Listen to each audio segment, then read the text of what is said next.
आप सभी का स्वागत है हमारे YouTube चैनल तैयारी की पाठशाला में। ये हमारे प्रिय मित्र शिव भोला सिंह का YouTube चैनल है, जो कि एक फ्री इनिशिएटिव लाए हैं बच्चों के लिए। उसी क्रम में मैं भी इस पर कंप्यूटर की क्लासेस लूँगा। इसका नाम होगा सिलेक्शन वाली कंप्यूटर सीरीज़। तो शुरू करते हैं।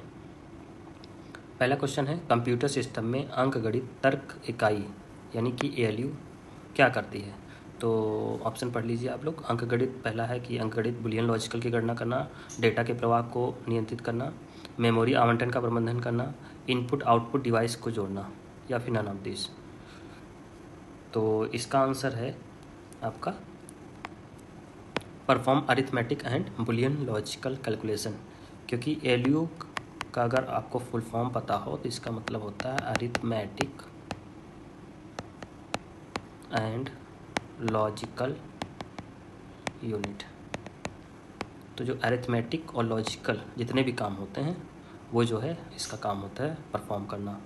क्योंकि अगर थोड़ा सा डीप में जाए तो मेमोरी, कंप्यूटर में एक मेमोरी होती है, उसमें दो चीज़ें होती हैं, एक कंट्रोल यूनिट और दूसरा होता है ALU। ALU का बेसिक काम होता है इनपुट लेना और लॉजिक लगाना, अरिथमेटिक वर्क करना उसमें, उसके बाद फिर जा करके आउटपुट दे देना। ठीक है, नेक्स्ट क्वेश्चन। निम्नलिखित में से कौन सा विकासकर्ता प्रौद्योगिकी विकास के साथ सुमेलित नहीं है? तो टिम बर्नर्स ली, इनको सब लोग जानते होंगे वर्ल्ड वाइड वेब टेक्नोलॉजी के लिए। जैक किल्बी, अगर आपको पता हो तो ये भी IC चिप के लिए बहुत फेमस हैं, इंटीग्रेटेड सर्किट के लिए। जॉन वॉन न्यूमैन, ये कंप्यूटर आर्किटेक्ट के जन्मदाता हैं। और फिर आता है एलन ट्यूरिंग, इनका डेटाबेस मैनेजमेंट ये गलत है, क्योंकि एलन ट्यूरिंग जो है इसमें AI में एक चीज़ जो काफ़ी फेमस है मशीन लर्निंग, ये उसमें इनका नाम आता है। तो इसका यही वाला आंसर गलत हो जाएगा।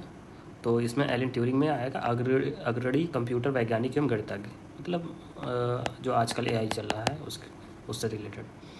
अगला क्वेश्चन है, 1954 में इंटरनेशनल बिजनेस मशीन IBM में जॉन बैकस और उनकी टीम ने कौन सी प्रोग्रामिंग भाषा विकसित की थी? तो इसका सही आंसर है फोर्ट्रॉन। तो फोर्ट्रॉन प्रोग्रामिंग भाषा विकसित किया था, और ये जो है पहला उच्च स्तरीय प्रोग्रामिंग भाषा थी, 1954 में विकसित हुई थी। दूसरा, अगर कोबोल की बात करें तो इसका फुल फॉर्म होता है कॉमन बिजनेस ओरिएंटेड लैंग्वेज। ये 1959 में आई थी। ये एक जो है व्यवसायिक और प्रशासनिक कार्य के लिए प्रयोग की जाती थी। तो सी आप जानते हैं नॉर्मल कोडिंग करते हैं, और यूनिक्स एक कंप्यूटर से ऑपरेटिंग सिस्टम है। अगला क्वेश्चन है, हेक्साडेसिमल संख्या प्रणाली का आधार क्या है? कंप्यूटर की प्रणालियाँ होती हैं, एक होती है, यहीं पर नोट कर लेते हैं, बाइनरी, डेसिमल और हेक्साडेसिमल।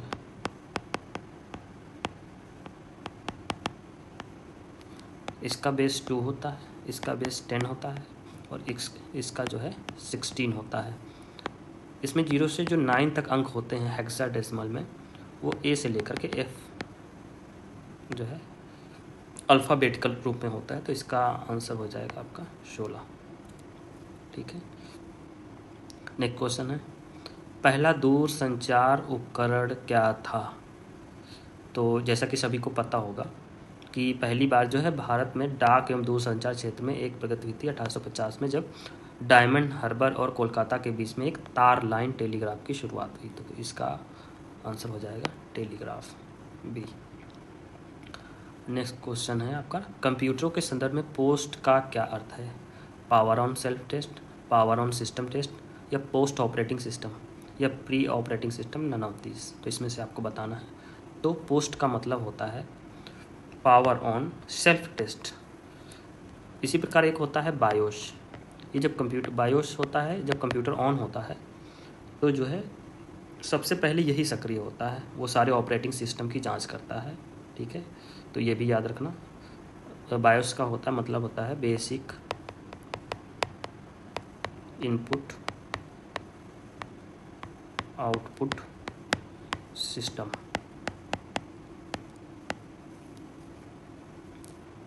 पोस्ट का भी मुख्य उद्देश्य अगर जानें तो कंप्यूटर के हार्डवेयर जैसे मेमोरी, प्रोसेसिंग, ग्राफिक्स कार्ड, अन्य कंप्यूटर सही ढंग से काम कर रहे हैं या नहीं, ये भी एक जांच करता है। और बायोस भी ऐसा ही कुछ जांच करता है, थोड़ा सिमिलर फीचर्स हैं, ठीक है, थोड़ा सा अलग से याद रख लेना इसको।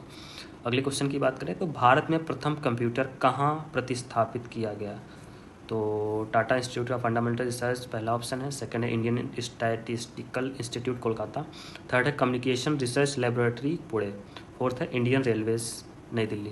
तो इसका आंसर है ISI कोलकाता, मतलब इंडियन स्टैटिस्टिकल इंस्टीट्यूट कोलकाता। ये 1956 में स्टार्ट हुआ था। इसका नाम था HEC2M, तो होली, इसको फुल फॉर्म था होली अर्थ इलेक्ट्रॉनिक कंप्यूटर, ठीक है। अगर बात करें कि भारत का जो है अभी सुपर फास्ट जो है कंप्यूटर कौन सा है, भारत का सबसे शक्तिशाली कंप्यूटर की बात करें, सबसे शक्तिशाली, तो इस समय जो है एरावत है आपका, एरावत PSAI कहते हैं, ये भी आप नोट कर लीजिए। अगला क्वेश्चन है भारत में निर्मित प्रथम सुपर कंप्यूटर को क्या नाम दिया गया था, तो ये तो सभी को पता है कि परम 8000 जो है भारत का पहला सुपर कंप्यूटर था। ये किसके द्वारा, CDAC द्वारा बनाया गया, ये याद रखना। अगला क्वेश्चन है आपका कंप्यूटर की दूसरी पीढ़ी किस दौरान देखी गई, तो ये क्वेश्चन आया है, तो यहीं पर हम सारे पढ़ लेंगे। तो अगर फर्स्ट जनरेशन की बात करें, second generation, third generation, fourth generation, तो फर्स्ट जो जनरेशन थी 1940 से 56 के बीच में है। 1 साल का इधर उधर अंतर हर जगह देखने को मिल सकता है, तो उसको थोड़ा सा देख लीजिए। दूसरा है 1956 से 1963, तीसरा है 1964 से 1971, चौथा है 1971 से 1985। अगर पहली जनरेशन की बात करें तो फिर उसमें कौन सी चीज़ यूज की गई थी, तो उसमें वैक्यूम ट्यूब थी, एक वैक्यूम ट्यूब का उपयोग किया गया था। सेकेंड जनरेशन में ट्रांजिस्टर, थर्ड जनरेशन में IC चिप्स, और फोर्थ जनरेशन में माइक्रो प्रोसेसर। पांचवी पीढ़ी भी कह रहे हैं कि पांचवी पीढ़ी जो है 1985 से अब तक चल रही है, जो कि आर्टिफिशियल इंटेलिजेंस का आगे हम लोग देखेंगे, तो उस हिसाब से है। तो इसका सेकंड है, तो इसका आंसर हो जाएगा 1956 से 1963।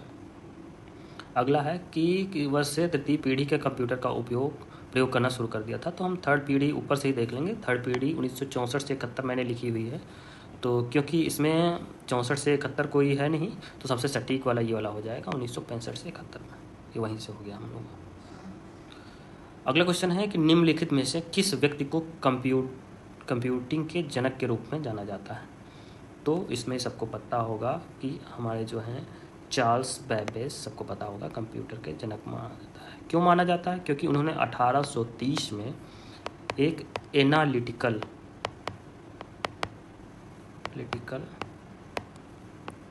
इंजन डिज़ाइन किया था, एनालिटिकल इंजन को डिज़ाइन किया था, इसीलिए इनको माना जाता है। चार्ल्स बेबेज ने आविष्कार किया था 1837 में एक एनालिटिकल इंजन की अवधारणा को, इसलिए कंप्यूटर के जनक माना जाता है, ठीक है। अगला क्वेश्चन है कि कौन सा कंप्यूटर एनालॉग आउटपुट को डिजिटल फॉर्म में परिवर्तित करने से संबंधित है, तो एनालॉग आउटपुट को डिजिटल में कौन कन्वर्ट करेगा, ये तो सीधा सा आंसर है कि analogue computer. Hybrid computer analogue output को डिजिटल फॉर्म में परिवर्तित करता है, ठीक है।